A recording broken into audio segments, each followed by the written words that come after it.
All right, everybody, welcome to another episode of Cups and Hoses. I am going to let my guest introduce himself. He is one of the OG Syracuse police officers. I've known him for quite some time. I want to say the first time I met him, he pulled right up to the yellow Ballards instead of parking in a spot and walked in, looked at me, and walked right past me. Now he's one of my very good friends. Everybody, Charlie Lester. Charlie, thank you for being on today. Oh, Mitch, it's a pleasure. I really appreciate it. This is a long time coming. So, essentially, what I want to get into is where you started. So, you were in the military. You were a Marine. So, what was that like, essentially, from day one, going through that training, and then versus going through, like, the Syracuse Police Academy? Yeah, so growing up, Mitch, I didn't really stray off that middle line. I was always the kid that just kind of did what I was supposed to. Right. Grew up in a Catholic household, just, like kids did in the 80s. Yeah. Doors unlocked, playing hide and go seek. I get you. Right. When someone rings your doorbell in the 80s, you can't wait to see somebody. Now, you go to grab a gun or hide or something else, right? So it's just the changing of times. But yeah, I grew up in a very good time. Oh, yeah. Agreed. And going into the military, it was kind of a culture shock and kind of not. Growing up, I kind of, I don't know the word I'm looking for, but my father was a Marine. Right. So I got kind of a sense of how it was to be a Marine, the look, what they did, being the best fighting force out there. Right. So I wanted to do that. I really emulated that from my father from an early time. So it's funny you mentioned that. So for years, my dad was in Vietnam. He was in the Army. And for the longest time, he used to tell us he was just a lifeguard. And I kid you not, I believed it up until, when I started working at Runnings, two of the guys I work with, they are also in the military. And we were just talking at one point. I go, my dad was in Vietnam. He was in the Army. He was a lifeguard. And they both looked at me. They go, no, he wasn't. And, Yeah. the more I thought about it, I'm like, you know what? That doesn't really make sense now I'm thinking about it. And the one guy goes, do you have like any pictures? And I'm like, well, I have an old, he's got an old fatigue shirt. And I go, there's like this like sword or something on it. And they go, is it like an upside down dagger? I go, yeah. I go, he was special forces. I'm like, okay. I'm like, and I'm thinking about it. So long story short, I'm going to eventually pull up his records, but for being and even my mom, the same thing. She's like, no, he was a lifeguard. I'm like, no, he wasn't. I'm like, that's what he told us. So it's one of those things where, especially when I see people are coming to Runnings and they're wearing something that says like, U.S. military and, oh yeah, I was a sniper. No, you weren't, because you wouldn't be talking. Yeah, you wouldn't be talking about it if you were. But all right, so sorry to cut you off. So where were you stationed? No, you didn't cut me off, and I'm glad you brought that up because I didn't know that. And let me tell you this, after I got out of the military, I'm jumping ahead, but joined the Marine Corps League. My father was in it. Yep. And I've met guys that were on Iwo Jima, Saipan, like all these big battles, and they're the most humble people. Yeah. And when you said that your dad told you and the family he was a lifeguard, I really kind of take that to heart because in essence he wasn't really lying to you. Right. Right? I mean, kill the bad guys, but at the end of the day you're guarding the life. Yeah. Of the people of the Republic of Vietnam or wherever he might have served. 100%. So, but it was the fact that like for my whole life, and then so he passed early. So I'm always thinking, okay, my dad was a lifeguard. Like I'm literally picturing him like in a lifeguard chair, right? Like at the beaches of Vietnam. Mitch's dad was on Baywatch. He's got the zinc oxide on his nose. So no, it's crazy, right? So I don't know. It's just one of those things where it just was just like a total shock to me. And then he ended up being a journeyman painter for New Venture Gear. So I don't know. Like I said, it was just it was so weird that I believed it was like believing in Santa Claus, for Christ's sakes, you know. So, and if there's kids listening, Santa is real. But like I said, it's just one of those things where your whole life you just think of something and you're like, that really doesn't make any sense saying it out loud after all these years. But so where did you go for boot camp? So 3 days after I graduated high school, I decided to get on a plane and go down to Parris Island, South Carolina. Okay. Marine Corps Recruit Depot, South Carolina. Anybody at that time west of the Mississippi went to San Diego, unless a parent or somebody that was in the military went to Parris Island, then they would allow them to come over. Right. So that's where I went. 3 days after high school, I said goodbye to my parents, and off I went. What was that like? I guess paint me a picture of what like the boot camp was like because you see movies, right? So I'm picturing Pauly Shore and in the Army now, where he's like literally peeling potato. But is it as hard as it appears to be, or is it even harder? And I'm assuming it is harder. It depends on what you watch. I mean, Pauly Shore's movies are a lot of comedy, but a lot of it's true. You know, some of the best humor I've ever heard in my life is from my drill instructors. Yeah. You know, that were my platoon. I mean, you're down there for 13 weeks. You're trying not to laugh at all the stupid stuff they say that any normal human being would bust out laughing. So we flew into Atlanta, and it was me and my buddy Jeff Hollenbeck. We went in the buddy program. Yeah. What the buddy program is, real quick, is you go down and they try to bunk you together, keep you together throughout training, and then after you leave the island, you go to whatever MOS school you went to, which is military occupation. I went military police.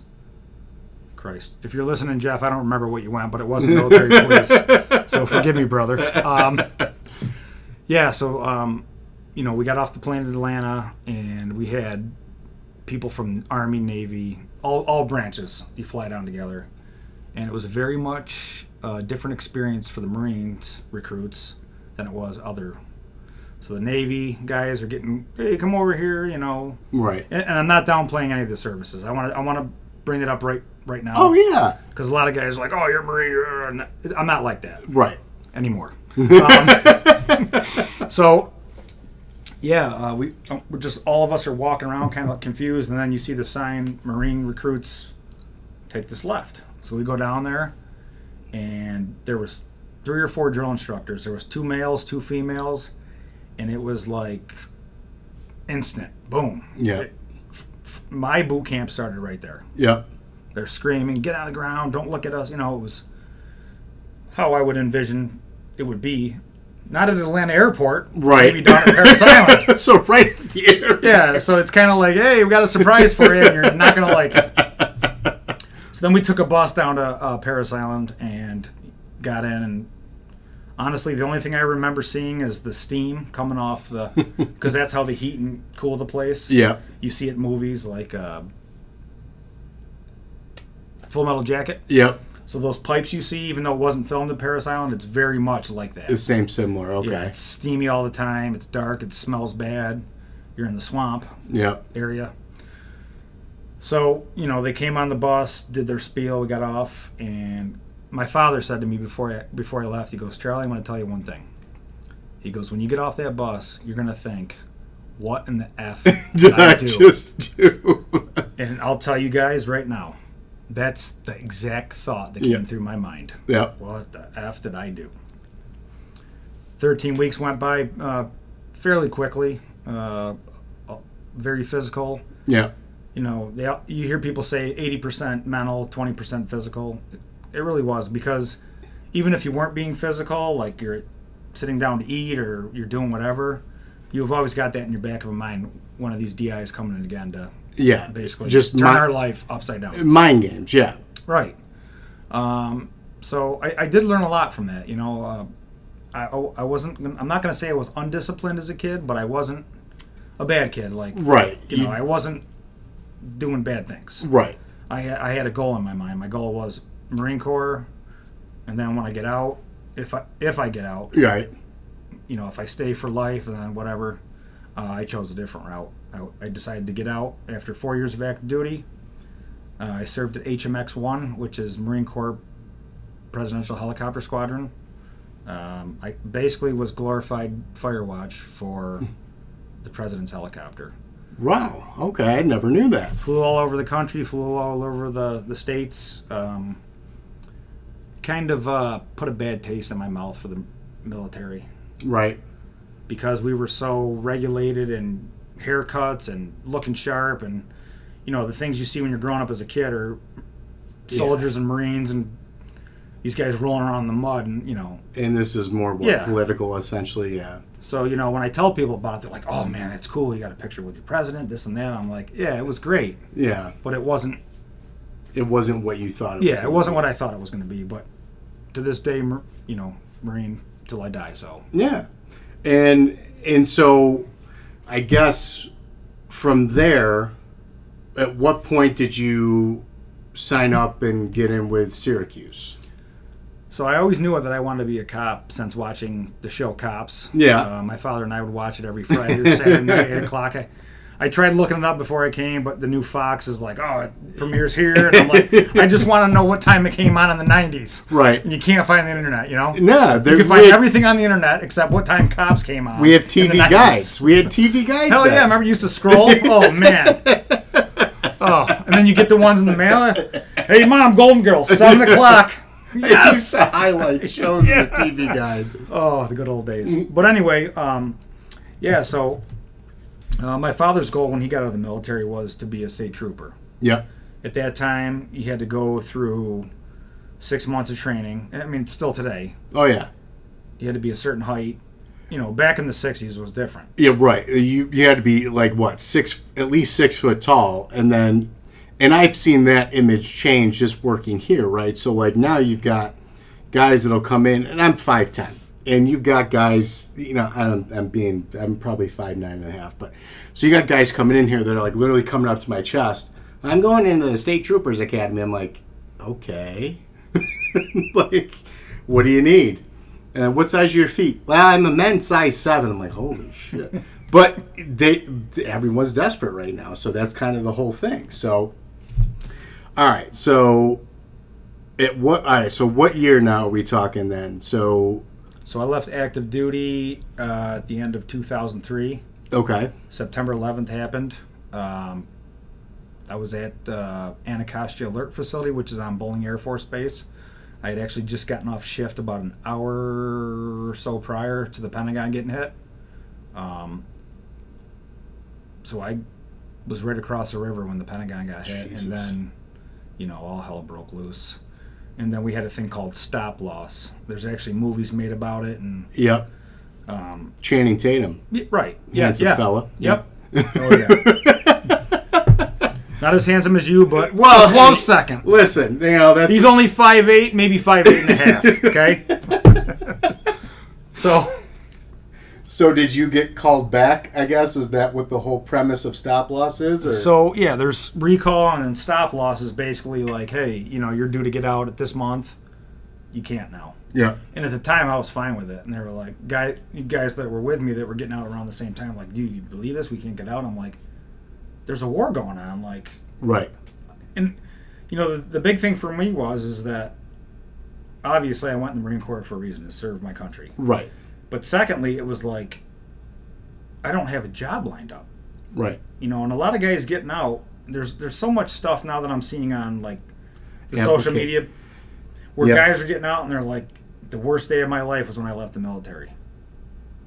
And they're talking about it. Right? Yeah. So they're saying, I went from having 200 buddies that I do anything for, in this camaraderie that's like family, and then they're like, we're stripped from this family, and a lot of guys are like, I'm living in basements, I'm drinking, I'm doing this and that, and it's like, yeah, that's very relatable, right? You're thrown right into the world, yeah. Right, and it's kind of like anything with something like a brother or sisterhood, like fire, police, yeah, EMS, all these services that are out there where people are working close together, they're I'm gonna swear, in the shit together, yeah, doing bad, having to see and do things that normal people don't. Right. And then when you're stripped from that, it's kind of like What do you I lose do? your purpose. Yeah, what do I do now? Yeah, now what? You know, so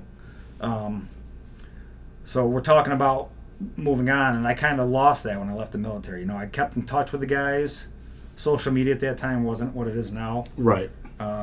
MySpace came up one day. I'm like, what is this? MySpace. I got my own space in my apartment, and it's like reconnect with friends, and I'm like, holy Christ, what is this? AOL Instant Messenger. Yep. Oh yeah,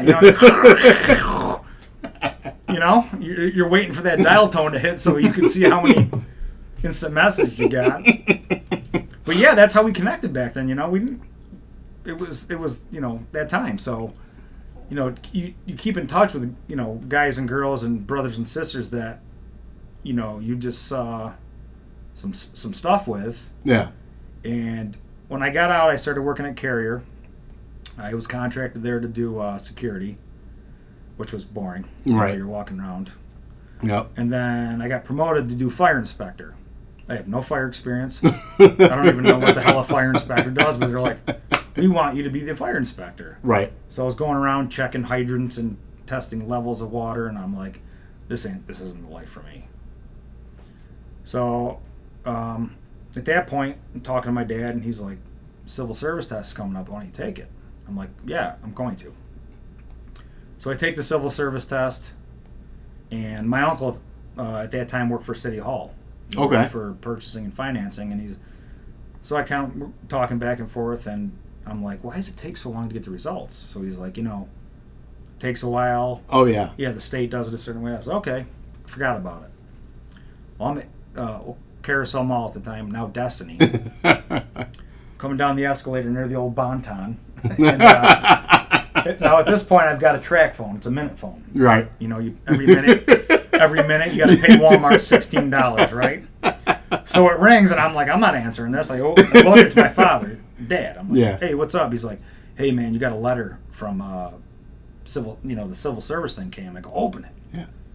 He's like, all right, you really? I'm like, I'm at the mall. I'm shopping for my new kicks. Yeah. Like, trying to look fresh here. I'm out here half unemployed, trying to look good, right? I'm like, Dad, I'm still working on fire extinguishers, He's like, all right. He's like, oh, yeah, you got an 85 or whatever, 85 or 90. Yeah. Whatever. I'm like, oh, okay. Right. Yeah. So that was kind of the turning point, My senior year of high school, I went to a program called New Visions. Yep.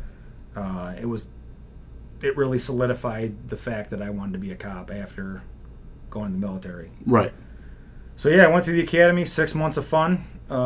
We had E.J. Donovan, Kelly Cunningham, and we had Tommy Rathbun was up there, a bunch of great guys that were up there, and really just kind of brought that sense of camaraderie back. It brought you back to feeling whole again. Right, and just going through that kind of recruit phase, there's times where I knew the game was the game that was being played. Well, that's what I was going to ask, right? So, like, the academy versus boot camp, I guess, mentally and physically, what was the ratio? What was harder?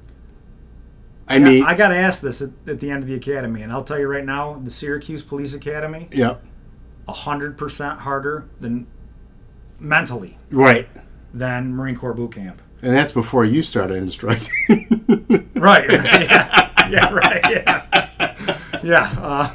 So yeah, I mean, in the Marine Corps, they tell you when to eat, poop, sleep, pee, shit, yep. the whole 9 yards. Like, there's no, you know what, I'll do that later. So I was class 9, and we got into quite a bit of trouble. Right. So we were up to 3,500 words by week 3. So and at that time, computers, you're doing the, yep. So with 3,500 words. At this rate, it's going to take me 2.5 weeks, right? So with the perforated printers. Oh yeah, and you had to peel the thing. Yeah. That's exactly what I had. You got the document laying on top of it, and God forbid you rip into that paper because it's all over. You got to read. It's not going back and say, okay, I just want page 2 of this. Yeah, but yeah, I mean, I made a lot of good friends right off the bat. Yeah. Scotty Fira, a bunch of guys, and I don't want to call out anybody unless their name wants to be on the air, so I'll stop with that. But Probably camaraderie wise, 100 to 100% Yep. from military to police. Like, you're going over to these cops' houses, you're meeting their families. Yeah. A lot of things in the military didn't, because we're all at one base and everyone's family's scattered throughout the country. Right. Where this is like, we're in the shit together. Yeah. Day in and day out. Day in, day out, and at the same time, you're putting a face to the people behind the cop, right? Right. So, yeah, I mean, if I had to do it all over again, I would do the same thing. Same thing. So, I guess at that point, when I guess SWAT trials, do you have to wait a certain amount of time before you can try to get into SWAT, or is it when they have openings, or? Yeah, for us at the time it was 5 years or 3 years with military experience. Right. Which you had. Right. Yeah. And I felt, that's fair, right? Yeah, exactly. Get some time on the road before you decide to go try to kick in doors, right? Right. So, yeah, went through the tryouts. A bunch of us were at Corcoran every day doing the physical fitness standards. Yeah. Running the mile and a half, doing the pull-ups, doing the sit-ups, and really like just kind of bearing down on each other. A couple of us were military guys. Yep. And we're like, hey, the standard is the standard, but if you want to do something specialized, that standard is the minimum. Right. So you don't want to come in running a 10-minute mile and a half if that's the time limit. You want to come in running at 8:50 or 8:30, or you want to be above that standard to stand out. Oh, yeah. So I was a middle of the line guy. I was never a PT stud. I did what I had to do, but I was not like one of these top tier guys. Like a couple of the guys I went through. I'm not going to say names, but like Fura, rhymes with Fura and Metz. Those kind of guys. I mean, we're just they're studs. They're athletes, and yeah. I've known Dave forever, and even in high school, I mean, the kid was just a machine. So yeah. Sorry, the captain was a machine. So, I mean, it was okay. It was good. So another guy that went on the team before me, rhymes with Rooney. We're up in the locker room one day, and I'm supposed to start the next day, and I'm like, hey, how physical is this? He's like, PT? You don't do any PT. So I'm like, for a SWAT school? He's like, no, man. He's like, you're too busy. So he'd gone through the class before me. Right. The SWAT school class. Yeah. I'm like, great. Yeah. A bunch of us get together that night. We're pounding, boom, boom, throwing them back. Yeah, SWAT, we're going to be the G.I. Joe of the city police, right? Yeah. So we show up the next day, and there's all hell breaks loose. Half of us didn't know what end it was coming out. You're either throwing up or running to the bathroom. And it started the second we got there. So end of day one, I decided to call Mr. Rooney. Yep. And he is adamant. He's like, Charlie, there was no PT in my class. Da da da da da. I'm like, well, I'm gonna find out. I'm gonna ask, right? Because at this point, you're a cop. Like, you don't realize that now you're a piece of nothing. Yeah, which is understandable, right? You're back to square one. Yeah, again. like you come in, hey, what's up? And they're like, who the F are you? So I mean that mentality from I'm a cop to shut off like that. Snap. Yeah. So, and at the end of the day, after it, I think it was good, because there's guys out there that haven't really gone through that, right? So right. The academy, for a lot of people, is the first time they're stressed out. Oh, to yeah. that manner, like, you're going in 100 different directions. But, I mean, even military guys, even the guys that were in my class that were military were like, what is this? So, yeah, to answer your question, is that the SPD Academy was 100 times harder than boot camp? Yep, and I'll say this now. We ran more Yep. in SPD Academy Yep. than I did in the Marine Corps. The mental is what really got you. Oh, yeah. The constant, like, hey, you're not good enough, which I get why they do it, right? Right. They break you down to build you back up. Yep. And which I think is needed. Because that's what you're going to be facing on the streets. It's 100%, the real life. 100%. I didn't, there wasn't a part of that training I disagreed with. Yep. And, yeah, exactly. You're going to be in this environment this is the only way we can stress you out is to belittle you and to break you down. Yeah. Where you're not, it's not me, I, it's us. Yeah. Right? So that team mentality. And that's the basics for everything. So like I played soccer in college, and it was Division 1. Now, granted, it wasn't a big Division 1 school, but I remember going from like high school soccer into preseason thinking, okay, I trained, but you have no idea. And that's the thing. You have no idea what's waiting for you. Right. And so our runs were literally, because it's soccer, was you had to try and do 2 miles in 12 minutes. I was in shape back then, but I don't think I could ever. So it was insane. So then it's not even the distance runs that were the issue. It was the sprints. And literally the coach is like, we're not stopping until someone throws up. Yeah. And I was freshman, the first one to throw up. And, then I can remember we got spanked by this slack frickin' D3. It was Binghamton. And they were a scrimmage. So our coach is like, and now this is well into the season. Like, everyone is going to be Kiernan Center by 5 o'clock in the morning. We're doing the 2 miles. So as a freshman, now all the seniors are like, all right, you're coming over to our apartments. We're getting hammered. So we literally drank until that run. And I shit you not, was probably the best run time I've ever had in my life because I was relaxed. So we're running, and I remember finishing that first lap, and my coach is looking at me, he's looking at his clock, and I go, I'm just waving my hands like, I have no idea how I'm doing this. So we all finish, and then our one buddy is literally a quarter mile, you can see him, is walking to a stop, puts his hand on his knees, just starts puking everywhere. Our coach is like, if he's not over that line in he goes, I kid you not, 60 seconds, you're doing it again. 4 of us just hauled, grabbed him, and ran him across. Absolutely. But that was it, right? So, like, the seniors knew. That was the first time we all kind of came together. And ever since then, it was this, like I said, that team camaraderie. And I think that's what really inspired me to do this because I see it every day in here, in and out. It's great. Right. All right, so now you're on SWAT. So when did you start? Because it was right before you had retired. You started training at the academy, right? Or were you doing it long before? I did it at about 1.5 years left to go. Right. So was that?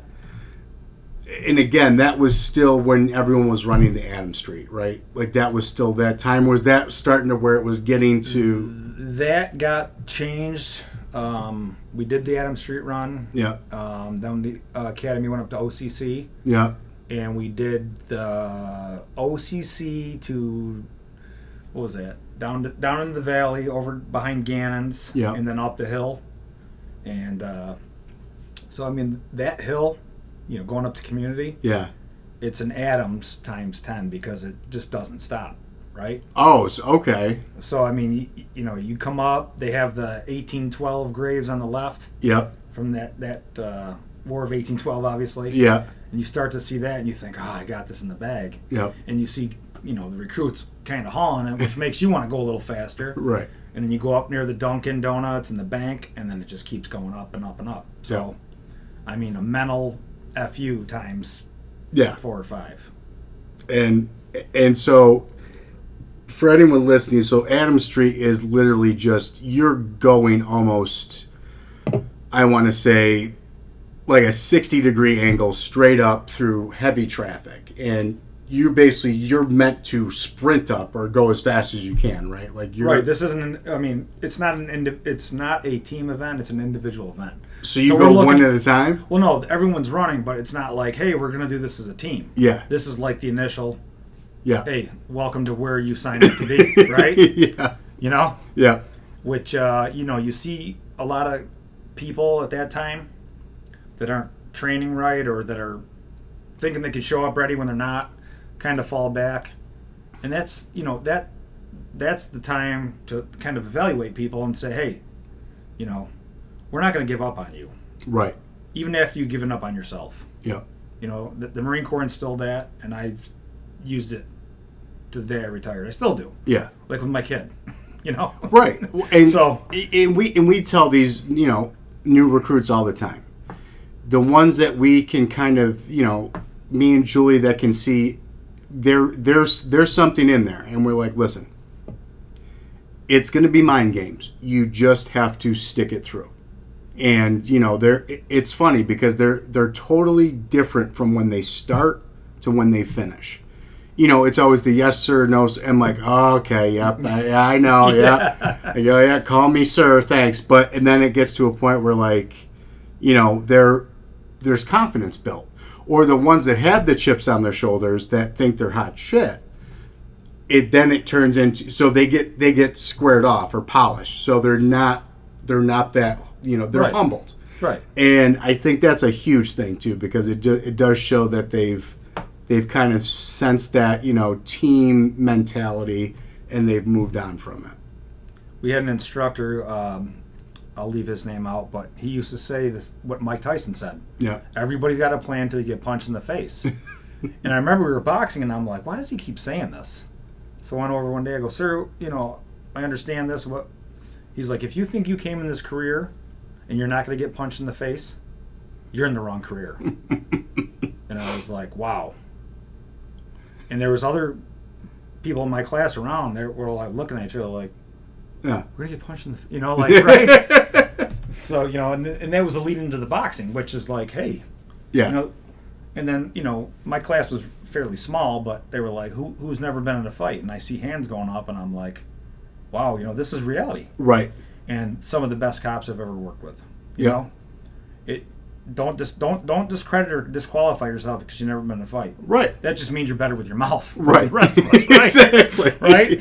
So the people that raise their hands, I'm like, damn, they've never been in a fight? Yeah. And those are the best cops, that had the lowest uses of force. Yeah. You learned at a young age, or however you learned, to talk with your mouth, Yeah. right? To talk your way out of the Right. situation. And, Yeah. a lot of backgrounds. People working at plants and, people work out of home and this and that. And it's like, wow, you got all these different backgrounds. And at the end of the day, to this day, until the day I die, Mitch, I'd do anything for any of those cops. Absolutely. And like I said, it's always shown, because from the first day I met you till, I've known you for however many years, but it was just that instant, like you did anything. Like if I needed help with something, and I tell people that all the time, like when I came in trying to sell firearms, like I had a very novice approach to it. And, it's one of those things where just that general knowledge you just pick up from guys like you, a guy that his name rhymes with Mike Smith. So it's just one of those things Never where, heard of him. Yeah. So like I said, this job was just such a weird thing for me to come into. But honestly, it's opened so many doors. I made so many friends. I would say half my phone contacts right now are I would say 80% of them, more than half, are Syracuse police officers. And it's for the fact of, hey, is my stuff ready yet? I'm like, it's 9 o'clock. No, Yeah. I'm in bed. Leave me alone. You get a midnight guy calling you, hey, exactly. buddy. It's like, Yeah, exactly. So it really is. And like I said, it's one of those things that it is. You can sense the family, and I think that's what I love most about it. well, let me tell you another thing, Mitch, is that in the military you have different divisions, right? Right. So you have your frontline guys, you have supply guys, you have everyone back to the command center, or Right. the TOC, or whatever you want to call it. Okay? The guys in the front line can't operate without supplies. Right. Supply guys can't operate out with order, purchasing. All the way you got to think of it like that, right? Right. So every business has its aspect. Right. So, obviously when you guys came in and did your thing, and Right. as you're still doing today, like, Right. don't discredit yourself, man. You're still part of the family. Like, That does mean a lot. you might have a pair of handcuffs that go out the door Right. that go onto a murder suspect, Right. right? So if you are not here, how those handcuffs, how is that support going to get out to our guys, knowing that they can pop in here and call you at 3 a.m. and say, hey, Mitch, Exactly. I know I know you've been asleep for 2.5, 3 hours, but where's my shit? Yeah. You know? And it's funny, too, because especially now with a lot of the guys that are going through, and you see them, they go, do you have an inside waistband holster for this? I go, you're trying to carry that off duty? I go, all right. I go get your permit. I go, you got to carry something smaller. I go, it literally, they're like, I'm like, how do I take the light off? I go, oh my God. It's funny because, I mean, they're carrying their duty weapon, which, again, I'm like, you got to get something smaller. So Right. it is. You know, after all of that, it's like, it is. I feel like I'm still helping these young guys now come up through. So it is. It's a great just feeling. the humanity. Like you said, like, hey, this is what you're going to experience out there, you know? Right. Like, you walk into a uniform store, you're not expecting the guy and girl behind the counter to say, hey, this is what you're going to go through. Oh, yeah. Right? So, I mean, you've seen it. Yeah. You've experienced it. You know it. So that's good because these guys come in here, like, you know, they're like, oh, yes, sir. They look like the Gestapo walking in. And the next thing you know, they're in your phone and they're good people. They have a heart, you know. They have families. They put the pants. One leg at a time. Yep. And that's what, with my unit, you know, very high priority people. And I was one of those guys is like, hey, you could be the president, you could be the secretary of defense, but at the end of the day, you still get up, brush your teeth, and put your pants on like I do. Yeah. Whether they wear underwear or not, I don't know. But you know what I'm saying? Yeah. So, right? Well, and it's funny, and I can't remember if I mentioned this or not last time, but so we also like to have a little bit of fun with them too. So when they come in, you know, I got to get sized for my uniform, blah, blah, blah. So some of them I can just tell that they're really nervous. So, of course, I'm going to pick on them a little bit more. But so you have to. Yeah, exactly. So they come in and I'm like, all right, so we got your uniform. So I go, all right, so go stand over there for your recruit photo. And they go, right here? I'm like, nah, I go back up a little bit more. And so they're walking back. And I'm holding back my laughter. So they're like, all right. And I go, okay. And I'm just staring at them for like a few seconds. And if I go, well, where's the camera? I go, there's no crew picture. I go, come on. And they just break down laughing. And it eases the tension a little bit, but it's funny. And it's some of the ones I've done that to, it honestly is. It's like they're some of my favorites. And there are guys that are like, there's no recruit from. I'm like, good. I go, keep that mentality because you're going to need it. Everybody lies to you. Yep. You know? Exactly. So yeah, I got one for you real quick. Yeah. While we're talking about busting chops. So my buddy Aaron, I was in the Marine Corps with, he now is out. Obviously, we're out of the Marine Corps, and he works for the 174th. in Hancock? Yeah. Yep. So he comes up here to train. He monitors the camera. They call it a monitor. Right. He doesn't fly the drone, but he's the one that's moving the camera. So when he was a new guy, I was the senior lance corporal, right? Yep. So like any new guy comes in, give him to Lester. Yeah. Thanks. Got it, Staff Sergeant. Aye, you know. So, on the Marine One helicopters, they have American flags on the APUs, the engines. So I'm out on post one day, and Aaron's with me, and I'm like, "What are you doing? The colors pass." For anybody that doesn't know what colors, it's the American flag. When colors Right. pass. He's like, "You salute it." I said, "So this helicopter's passed us 4 times, and you haven't saluted the colors?" So this kid, good friend of mine now, stays in my house, comes up and visit me, lives down in Pennsylvania, would stand out on posts outside of the restricted area, and he'd have a hand salute, and he'd be doing left and right faces, about faces all day long. So finally one day, this is horrible. So finally one day, one of the command staff was there, so like the bigwigs, right? Right. So we've got generals, we've got, all the people that are getting paid more than me. Right. Came in, toured the facility. They're looking at the cameras behind our dispatch center, and they're like, "What's wrong with that boy? What's wrong with that kid?" So I'm walking post. I have no idea this is going on. So my other buddies like, "Oh, nothing, sir. He's, just." Well, they go out and talk to him, and they're like, Aaron's like, "Well, they told me every time that the colors went by, I had to salute." So mind you, this helicopter's like 600-700 feet in the air, and he's just saluting all day long. And our post at that time were a couple hours. Yep. So I get called in. And they're like, hey, why are you hazing this Marine? I said, I'm not hazing anybody, sir. I said, military code of conduct says when the American flag passes, Marine Corps, any colors pass, Right. you stand at attention and salute, especially the American flag. This is what they said. They're like, you're going to get NJP'd for this, or you can walk out on camera and tell that Marine no more of that. And I said, I'll go out and tell him so. So I'm walking out with my staff sergeant, who's a cop now, out west. I'm not gonna say his name, but Right. So I'm walking through the hangar to get outside, and I'm dying. I'm dying inside, but I'm trying to keep that military bearing, Right. And he comes up, he goes, "Hey Lester." Yes, staff sergeant. He goes, "That was fucking awesome, but don't ever do it again." Aye, staff sergeant. Yep. And I went out and I was like, "Hey, buddy, you're relieved of duty.